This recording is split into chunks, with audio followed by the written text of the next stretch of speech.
क्या देश की राजधानी के बीचों बीच देश के भविष्य के कंधों पर बंदूक रख कॉकरोच जनता पार्टी अपना मकसद पूरा कर रही थी? ये सोचने वाली बात इसलिए बन चुकी है क्योंकि छात्रों के बयान अब सामने आ रहे हैं। कई छात्र बोल रहे हैं कि हम तो यहां पर नीट पेपर लीक के लिए धरने पर बैठे थे, लेकिन उसके एवज में यहां पर सीजेपी ने अपना उल्लू सीधा कर लिया। आप पहले उस बच्चे का वो बयान सुनिए। हम स्टूडेंट्स यहाँ खड़े हैं, हम नीट के लिए खड़े हैं, पेपर लीक ना हो, हमारा फ्यूचर सिक्योर रहे, हम इसलिए खड़े हैं। अब हमारी आवाजों के बीच आरएसएस मुर्दाबाद के नारे लग रहे हैं, तो फिर ये हमारे को सामने रख के ये अपनी रोटियां सेकी जा रही हैं और कुछ नहीं। यही नहीं, मैं अब आपको कुछ विजुअल्स दिखाता हूं जिसमें साफ तौर पर यह नजर आ रहा है कि वहां पर जो असली मुद्दा था यानी नीट पेपर लीक, उससे भटक कर ये पूरा मामला इधर उधर हो गया।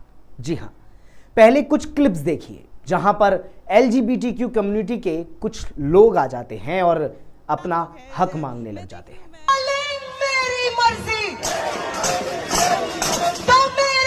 कभी किसान आंदोलन की बातें होने लगती है, तो कभी टुकड़े टुकड़े गैंग द्वारा आजादी आजादी की बातें होने लगती है। हम लेकर आएंगे। कभी जय भीम के नारे लगाने, तो कभी उमर खालिद की बातें होने लगती है। जिस व्यक्ति ने छात्रों का हाथ थामा था, जो अमेरिका से इधर आया था, भारत आया था, एक पार्टी का गठन कर दिया था, वो बंदा थोड़ी देर के लिए अनशन पर बैठता है, उसके बाद एसी की गाड़ी में बैठकर एसी होटल में चला जाता है। जो अपने लिए लड़ रहे हैं वो वहीं गर्मी में पड़े रहे हैं। यानी कुल मिलाकर ये लग रहा था कि जो स्टूडेंट का प्रोटेस्ट था वो इन सभी लोगों ने कहीं ना कहीं हाईजैक कर लिया। समझ नहीं आता कि जो मुद्दा यानी नीट पेपर लीक, जिस पर बच्चे जंतर मंतर पर 20 दिन से बैठे थे, वो मुद्दा अब कहां गया और बाकी के मुद्दे, ये मुद्दे निकाल कर कैसे आ गए। यानी समझ नहीं आता कि हाईजैकिंग कैसे हो गई। ये सवाल उठना लाजमी है क्योंकि बात पेपर लीक से शुरू हुई थी और आज बात इतनी बढ़ चुकी है कि वहां पर विपक्षी दल भी आ चुका है, जो कहीं ना कहीं अपना उल्लू सीधा करने के लिए वहां पर आ चुका है।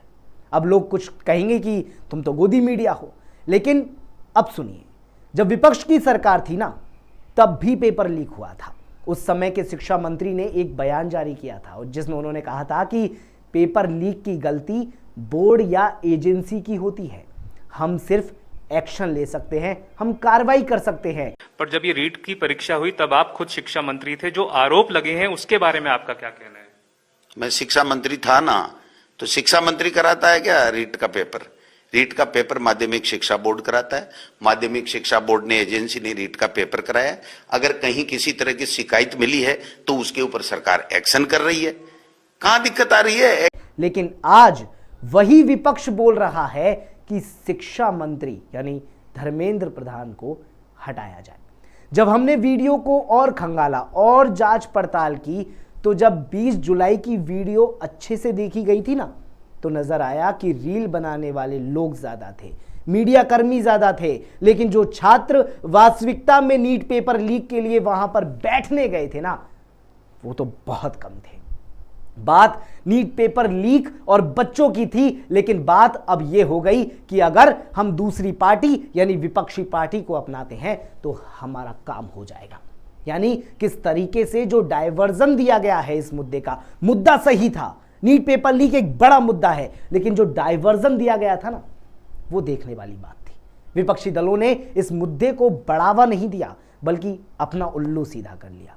अगर ऐसा होता ना, तो 20 दिनों से जो चल रहा था ना वहां पे जंतर मंतर पे अनशन, कब का खत्म हो जाता, अगर विपक्षी पार्टी पूरी तरीके से ध्यान देती। लेकिन अंत में ही आना जरूरी था क्योंकि उल्लू सीधा करना था।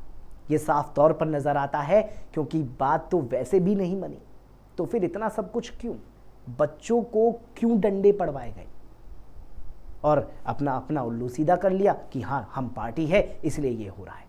सवाल बड़ा है लेकिन जवाब अब तक सामने नहीं आया। आप क्या सोचते हैं?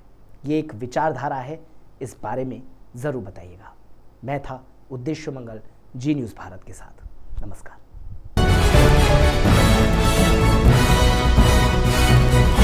जी न्यूज़ भारत, शोर नहीं, शोध।